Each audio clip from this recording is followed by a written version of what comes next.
Well, we've worked in with Steve and with JMJ in mining developments in Suriname, on smelter improvement projects in South Africa and Mozambique, on several projects in Australia, mega projects in their scale. One was the first $1 billion project ever completed by Rio Tinto, so that was quite a large project back in the early 90s.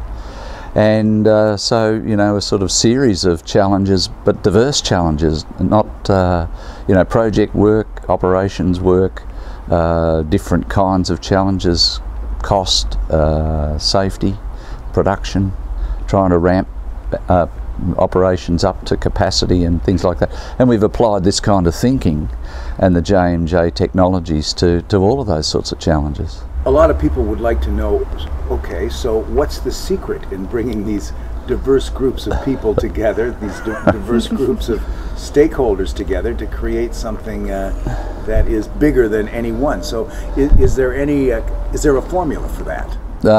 Yeah, well, I think the two formulas are, powerful, committed leadership, committed in terms of we're going to do this, and we're going to use this process to help us to do so.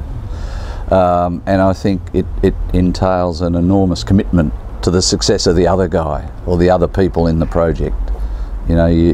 Many times you see people more committed to their own success than to that of the people around them. And when you see that, you know that you've got that challenge. Here's an opportunity where you can make it right. You know that you can get the outcome right. So, myself and a senior guy in the construction company that we were working with on one project said, well, unless we really want each other to succeed, it's going to be tougher for us than it ought to be. And so we just had that conversation one day over a cup of coffee and said, well, we should say that to our people, say that we're serious about the other succeeding. And we did. And people thought, yeah, okay, that's an interesting concept, let's see what that looks like.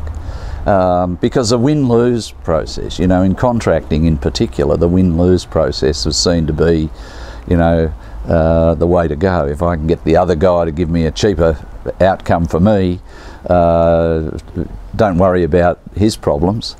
And we found that if we said, well, okay, we really don't want our contractors to lose money doing what they're doing, working with us. We don't want them to take risks that they're not able to take. That was what was missing, that people saw the outcome that everybody thought was needed as being impossible. And we changed that belief. And that's the anchor that gets it started, or holds it where it should be, so that management can actually get on and do the work necessary.